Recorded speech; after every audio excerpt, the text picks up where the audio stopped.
Bonjour les furets et bienvenue pour un nouvel épisode de Hugo Stéo, le podcast des furets d'anatomie qui adore fouiner sous la peau. Je suis votre hôte, Hugo Dias, et ensemble nous allons explorer l'ostéologie, l'arthrologie et la myologie du corps humain. Allez, on démarre l'épisode du jour.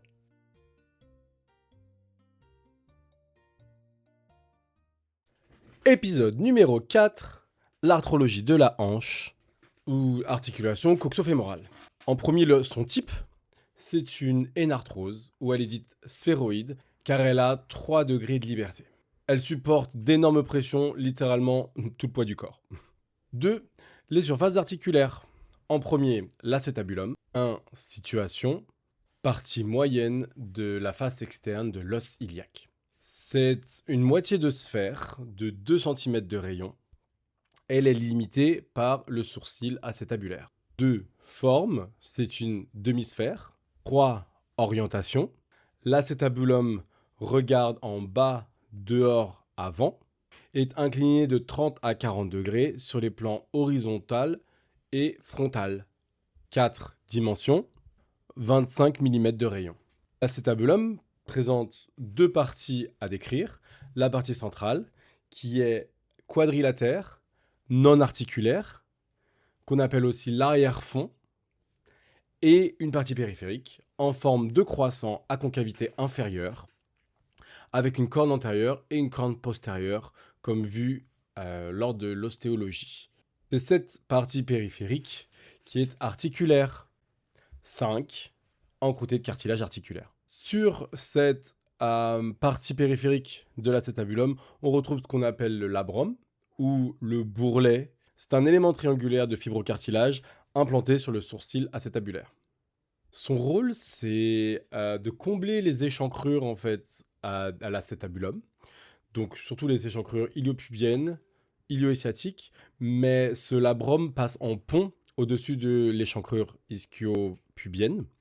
Ainsi, on peut déterminer donc, en premier un orifice ostéofibreux pour le passage de l'artère fémorale, et d'autre part, le ligament transverse de l'acétabulum, qui sont donc les fibres du bourrelet qui s'épaississent, et donc les fibres propres aussi du ligament, afin d'augmenter la congruence de la tête fémorale dans l'acétabulum. Ce labrum présente 3 faces, une face périphérique, où adhère la capsule, une face axiale, qui est adhérente au sourcil acétabulaire, et une face interne, qui elle est concave, encroûtée de cartilage articulaire. Articulaire avec la tête fémorale évidemment. La surface articulaire de la tête fémorale, qui est donc une saillie arrondie après le col fémoral, et donc encroûtée de cartilage. En 1, sa situation. Donc la tête de l'os fémur, délimitée du col par 2 lignes courbes et concaves qui se réunissent en avant et en arrière. En 2, la forme. Ici, on a une 2/3 de sphère. Et c'est pour ça, comme la congruence est différente, une demi-sphère, 2/3 de sphère, on rajoute un labrum, ou plutôt la nature rajoute un labrum, pour augmenter la congruence des 2 pièces articulaires. Orientation.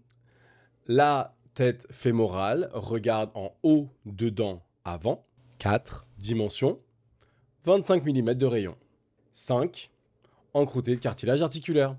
À l'exception de la fovea capitis, qui est en fait une petite fossette qui se trouve dans le cadran postéro-inférieur de la tête fémorale, qui est en fait ce qu'on appelle la tente du ligament rond. C'est un ligament qu'on verra plus tard et qui permet de fixer la tête fémorale à l'arrière-fond de l'acétabulum. Cette fovea est donc non articulaire, évidemment. Les moyens d'union. On commence par la capsule articulaire, qui elle est de forme tronconique. Elle est constituée de fibres longitudinales et en son centre, de fibres profondes qui sont circulaires, qui forment une zone qu'on appelle la zone orbiculaire. Le diamètre de ces fibres circulaires est d'ailleurs plus petit que le diamètre de la tête fémorale pour l'empêcher en fait de se décoapter de sa cavité. Cette capsule s'insère au pourtour de l'acétabulum, plus sur la face périphérique du labrum, plus la face inférieure du ligament transverse et les 2 bords de la gouttière supra-acétabulaire, rendant le tendon réfléchi du droit du fémur intracapsulaire. Au niveau du fémur, la capsule s'insère sur, en premier, le tubercule prétrocantérien, puis le tubercule prétrocantinien, puis donc la ligne intertrocantérienne, et enfin, en arrière, sur la gouttière de l'obturateur externe, donc face poste de l'épiphyse fémorale. On trouve enfin une membrane synoviale qui, comme d'habitude, tapisse la face profonde de la capsule et s'insère au pourtour des surfaces articulaires. Elle présente ici un petit repli cylindrique au centre de l'acétabulum, qui forme en fait la gaine du ligament de la tête, appelé également ligament rond. On finit les moyens d'union avec l'union ligamentaire, qui commence en premier par le ligament iliofémoral, qui est le plus épais et le plus résistant. L'origine, c'est l'épine iliaque antéro-inférieure, sous l'insertion du tendon direct du droit fémoral. Un trajet en bas dehors et s'épaissit. Sa terminaison, il se termine sur la ligne intertrochantérienne antérieure et les deux tubercules, en deux faisceaux. Un faisceau supérieur, qui est donc très résistant, est plutôt parallèle au bord supérieur du col, qui est renforcé par l'expansion aponevrotique du petit fessier et du droit du fémur. Il s'étend donc de l'EIAI au tubercule prétrocantérien. Le faisceau inférieur, qui est presque vertical, moins épais, et qui lui se termine sur le tubercule prétrocantinien.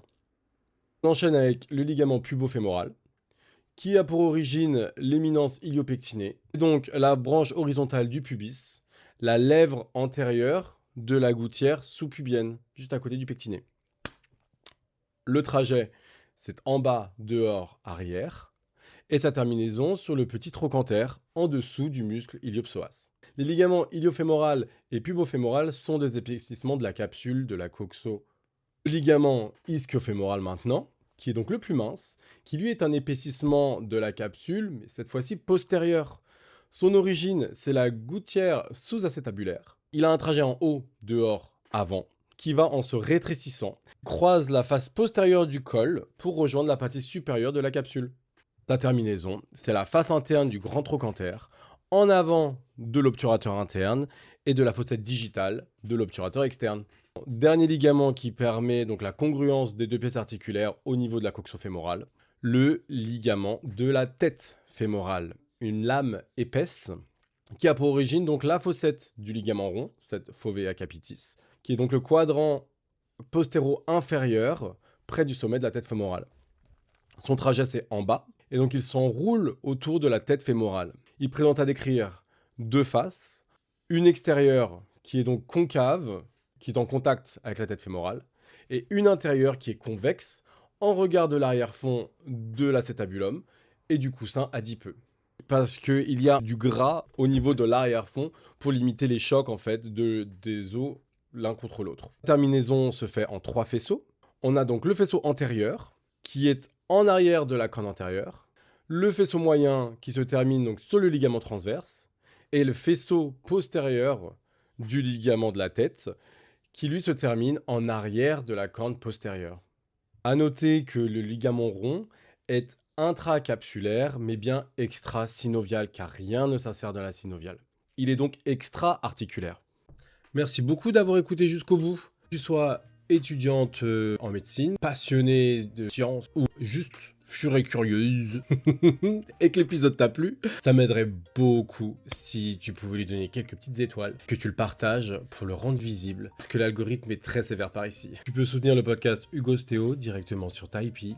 Les participations serviront à fouiner un petit peu plus dans la nature de laquelle on est fait. À très bientôt les furets.